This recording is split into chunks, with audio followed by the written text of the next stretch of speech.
وہ ہوتا ہے جو دوسرے کا دل خوش کر دے. اگر ایسا کر سکتے ہو تو کرو، ورنہ بہتر ہے خاموش رہو.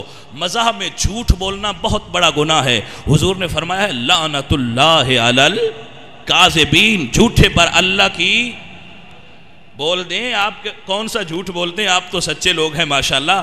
جھوٹے پر اللہ کی سچی توبہ کر لے، آئندہ نہیں بولنا تو پھر کچھ نہیں ہوتا. جھوٹے پر اللہ کی لعنت ہوتی ہے. اور یاد رکھیں اگر کوئی ایسا جھوٹ بولے نا، مسئلہ آگے ہے میں بتا دوں کہ دو مسلمان بھائی لڑے ہیں تو جھوٹ بول کر ان میں صلح کروا دے تو ایسا جھوٹ اس سچ سے بہتر ہے جو بول کر دو مسلمان بھائیوں میں لڑائی کروائی جائے. بات کی سمجھ آ رہی نا آپ کو؟ تو حضرات اللہ کے نبی نے منع فرمایا کہ شریف لوگوں کے ساتھ مزاح نہ کیا کرو. راستوں سے گزرنے والی عورتیں ان پر آوازیں نہ کسا کرو.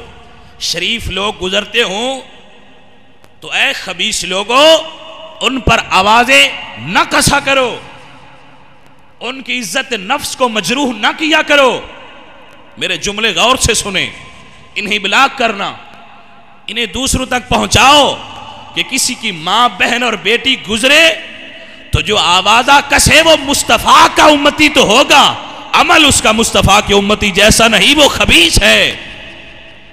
اگر کوئی کسی کی ماں بہن اور بیٹی کو دیکھ کر آواز کستا ہے، مزاح اٹھاتا ہے، بچیاں اسکول جاتی ہیں، نوجوان راستے میں کھڑے ہوں اور ایسے بےہودہ جملے بولیں تو ان کنجروں کو یاد رکھنا چاہیے کہ میری بھی ماں ہے، میری بھی بہن ہے، میری بھی بیٹی ہے.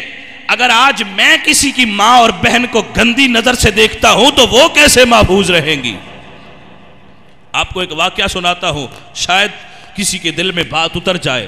ایک سنار تھا، سنار. یہ کتابوں میں کہیں پڑھا ہے یا سنا ہے کسی دوست سے، عبرت کے لیے سنتے جائیں. ایک سنار تھا، اس کے گھر میں ایک نوکر تھا، 26 سال کام کرتا رہا یا 36 سال. ایک دن وہ سنار گھر آیا تو اس کی بیوی نے کہا آج تو نے کوئی کام غلط تو نہیں کیا؟ اس نے کہا نہیں میں نے تو کوئی غلط نہیں کیا. اس نے نہیں تو نے کچھ کیا ہے. اس نے کہا آپ کیسے کہہ سکتے ہیں کہ کیا ہے؟ اب کیسے کہتی ہو؟ اس نے کہا بتاؤ آج دکان پر تم نے کسی کو غلط نظر سے دیکھا؟ اس نے کہا ہاں ایک لڑکی آئی تھی، میں نے اس کے بازو کو شہوت کی نظر سے، شہوت کی نیت سے پکڑ کر اس کو وہ زیور پہنایا لیکن میری نیت خراب ہوئی. اس نے کہا ادھر تیری نیت خراب ہوئی جو 36 سال سے ہمارے گھر میں ہمارا نوکر کام کرتا تھا، ادھر تیری بیوی پر اس کی نیت خراب ہو گئی ہے. فَاعْتَبِرُوا یا اولی الابصار. بوڑھے گئے، ان کی عمریں بیت گئیں، انہیں معاف کر دو. اب میں نوجوانوں سے مخاطب ہوں، میرے نوجوان بچوں، بھائیوں اور بزرگوں، کیا تمہارے گھر بہنیں نہیں ہیں؟ تمہارے گھر بیٹیاں نہیں ہیں؟ کیا وہ نہیں نکلیں گی بازار میں؟ یہ کیسے ہو سکتا ہے کہ تمہاری گندی نظریں تو دوسروں کی ماؤں بہنوں اور بچیوں کا طواف کریں اور تمہاری مائیں اور بہنیں محفوظ رہیں؟ جاؤ، میں وعدہ کرتا ہوں اسے نوٹ کر لو، جو اپنی نظر میں حیا پیدا کر لے، جو اپنی نظر کو بچا لے ایسی گندی حرکتوں سے، اللہ تعالیٰ اس کی ماں اور بہن کو اس سے محفوظ رکھے گا. یہ دعا ہے، اسے یاد رکھ لو، اپنے دل میں بٹھا لو. اللہ پاک ہمیں توفیق نصیب فرمائے. یہ بڑی گندی عادت ہے. مجھے کچھ لوگ بتاتے رہتے ہیں، بچے ادھر سکول سے بچیوں کو چھٹی ہوتی ہے اور باش نوجوان راستوں پہ کھڑے ہوتے ہیں. اے بے وقوف ہو، یہ تمہاری قوم، تمہارے شہر، تمہارے محلے کی بچیاں ہیں. خدا را اپنی نظروں میں حیا پیدا کرو.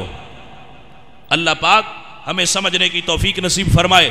کسی شریف نوجوان لڑکے پر، کسی لڑکی پر، کسی بزرگ پر یا کسی عورت پر ایسا آوازہ کسنا، ایسا مذاق اڑانا، بےہودہ گوئی کرنا، یہ نبی کریم صلی اللہ علیہ وآلہ وسلم کے امتی کا طریقہ نہیں ہے. یہ یاد رکھنا میرے معزز دوست، میرے عزیز بھائی.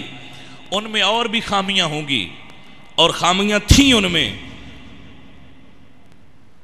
لیکن جس چیز کو میں آپ کے سامنے پیش کرنا چاہتا ہوں نا، وہ میں کر چکا ہوں.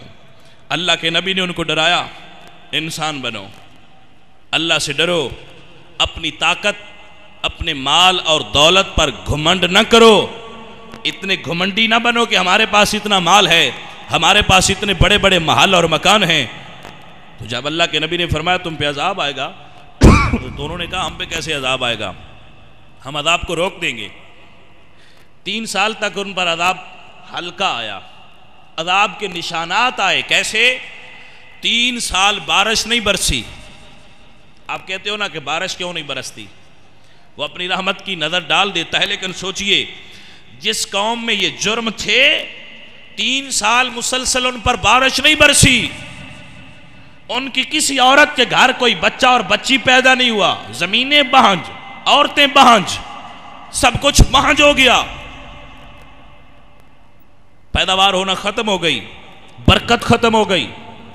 جب یہ مقام آیا لیکن اس قوم نے پھر بھی نہ سمجھا، تو اللہ کریم قرآن مجید میں فرماتے ہیں وَأَمَّا عَادٌ فَأُهْلِكُوا، تم نے دیکھا نہیں کہ ایک قوم تھی عاد کی، یاد کیجئے وَأَمَّا عَادٌ فَأُهْلِكُوا بِرِيحٍ صَرْصَرٍ عَاتِيَةٍ۔ اللہ کریم نے فرشتے کو حکم دیا تو فرشتے نے انگوٹھی دیکھی، آپ نے انگوٹھی یہ جو پہنتے ہیں ادھر انگوٹھی کے سوراخ کے برابر جہاں اللہ کی ہواؤں کے خزانے ہیں نا، وہاں انگوٹھی کے سوراخ کے برابر رب نے فرشتے کو حکم دیا اتنی سائز کھول دے اور اس کا منہ اس قوم کی طرف کر دے۔ جب کا رب کا حکم آیا اور اللہ کے حکم سے روگردانی کرنے والوں پر رب کا عذاب آیا، تو ایک انگوٹھی کے برابر رب تعالیٰ نے حکم دیا فرشتے کو جو ہواؤں پہ اللہ کی طرف سے موکل ہے کہ ایک انگوٹھی کے برابر ہوا کھول دے۔ اس نے کھولی، کھولنے کے دیر تھی کہ بارش آئی، بادل آئے، لوگ سمجھے بادل ہے اور بارش آ رہی ہے، بڑے خوش ہوئے، لیکن وہ ہوا تھی، وہ عذاب تھا۔ اللہ فرماتے ہیں پھر عذاب آیا، قرآن مجید میں ہے، سورہ قاریہ میں ہے، آپ پڑھ لیں، عذاب آیا اور پھر اس ہوا نے جو ارد گرد چھوٹی بستیاں تھیں نا، ان بستیوں کو مکانوں اور مکینوں سمیت، جانوروں اور پرندوں سمیت اٹھا لیا۔ ہوا نے ان کو اٹھا لیا، اور اس ہوا میں کیا تھا؟ سرسرن عاتیہ، وہ ہوا اتنی ٹھنڈی تھی کہ وہ کسی انسان کی ناک میں داخل ہوتی تو پیچھے سے ایسے نکلتی تھی جیسے گولی نکلتی ہے، ناک سے داخل ہوتی اور پیچھے سے نکل جاتی، کوئی روکنے والی نہیں تھی۔ اللہ کا قرآن فرماتا ہے تو دیکھ تو صحیح کأنہم اعجاز نخل خاویہ فہل تری لہم من باقیہ، وہ قوم جو اتنے بڑے بڑے قدوں والی تھی، زمین پر ایسے پڑی تھی جیسے کھجور کے تنے مردہ حالت میں پڑے ہوتے ہیں۔ تو اے اللہ کے نبی، اے قوموں، کیا ان میں کوئی باقی رہا؟ تو اللہ کا قرآن فرماتا ہے جب میرا عذاب آتا ہے تو پھر کوئی باقی نہیں بچتا، فقط وہی بچتے ہیں جن پر اللہ کی رحمت ہوتی ہے۔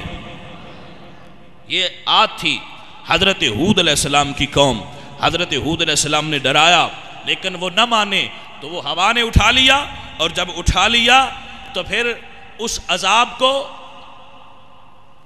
ان لوگوں کو، درندوں پرندوں کو جو اس نے اٹھا رکھے تھے، اس کو لا کر ان بستی والوں پر الٹ دیا، اور جب ان کے شہروں پر عذاب آیا تو وہ لوگ جو کہتے تھے ہم عذاب کو روک دیں گے، ہم فلاں چیز کو روک دیں گے، ہمیں کوئی اٹھا نہیں سکتا، وہ بھاگ کر اپنے گھروں میں داخل ہوئے جو انہوں نے غاروں میں بنا رکھے تھے، پہاڑوں میں بنا رکھے تھے۔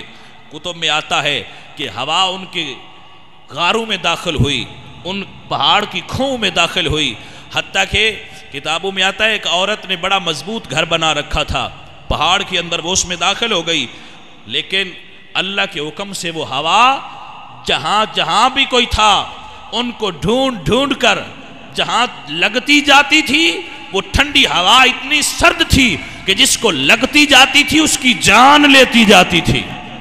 ٹھنڈی اور یخ ہوا، اتنی ٹھنڈی ہوا اللہ تعالیٰ نے ان پر نازل کی عذاب کی صورت میں کہ وہ قوم ہلاک ہو گئی۔ آپ سنتے ہیں تو سوچ لیں ذرا کہ یہ جو سردیوں میں ٹھنڈی ہوا آتی ہے، اگر میرا مولا اسے تھوڑا سا اور ٹھنڈا کر دے تو کیا تمہارے گیزر، تمہارے ہیٹر، تمہارے لحاف، تمہارے کمرے اس ٹھنڈ سے تمہیں بچا سکیں گے؟ یہ تو اس رب کا کرم ہے جو ٹھنڈا کرتا ہے لیکن ایک حد سے آگے نہیں جانے دیتا، روک لیتا ہے۔ کیوں روکتا ہے؟ اللہ فرماتا ہے ما کان اللہ لیعذبہم وانت فیہم، تمہارے عمل تو بہت برے ہو چکے ہیں، تمہارے اندر خامیاں بڑی آ چکی ہیں، لیکن میں تمہیں کیسے عذاب دوں؟ تم میں میرا نبی محمد الرسول اللہ جلوہ فرما ہے۔